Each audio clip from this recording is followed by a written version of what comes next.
We visited Key 103 in Manchester as part of our course for our sound editing portfolio. We looked at many departments of the building and met some staff, which were very friendly. Our first task was to come up with an advert against binge drinking for teenagers. We sat as a group and discussed how we could go about making the advert. We came up with a variety of ideas, such as scaring the audience, adding out a drama sequence, and even mentioning the death of a binge drinker.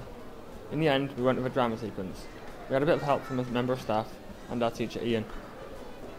After going into research of the target audience and methods of catching the audience's attention, we learned it would be best to use a drama but have a shocking ending. After our research, we were taken in the studio and began our radio drama. One by one, we said our lines. He was so drunk, he didn't even move when we shook him. That's really good. I like the laugh at the beginning. That's good. Oh, he was so drunk, he didn't even move when we shook him. He was so drunk, he didn't even move when we shook him. Oh, nice. Turn it on Should be an there. actor.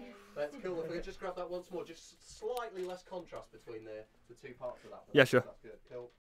We're going. Yeah, ready when you are. He was so drunk, he didn't even move when we shook him.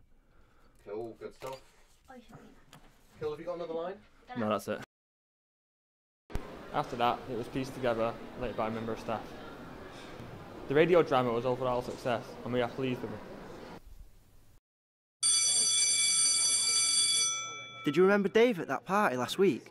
He didn't even notice when his eyebrows got shaved. Oh no, he was so drunk, he didn't even realise that we were drawing makeup on him. Yeah, I know, he was so drunk he didn't even hear us when we were calling his name. He was so drunk, he didn't even move when we shook him.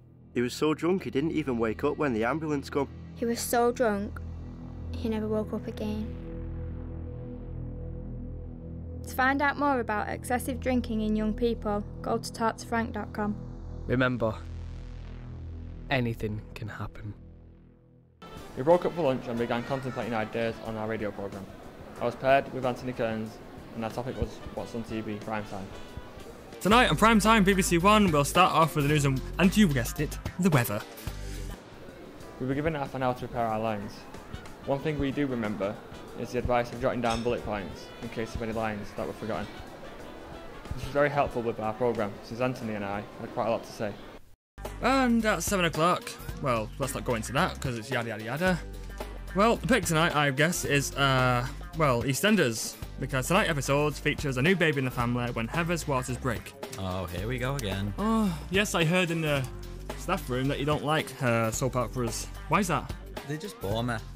I've never really been able to get into them. They take too much time to finally get an interest in them, and when you do, you end up missing one episode, or then you can't keep up with the rest of it unless you watch that one. It's just too confusing for me. Agreed. On BBC Two tonight, we've got MasterChef The Professionals, which I know doesn't appeal to everyone, but I cook, so I enjoy it. And I'm sure a lot of people out there will. It was time to record, Ant and I were ready, and we came up with a good interview for our radio programme. What's on Channel 4 tonight? Channel 4.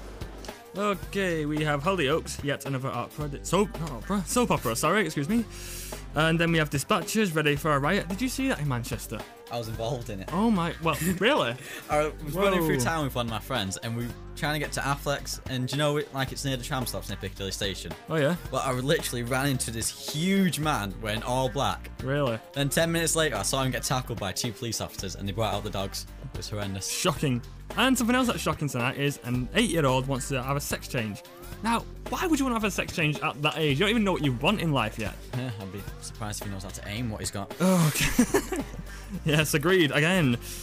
Well, now, are you going to finish this off by telling us what band's on next?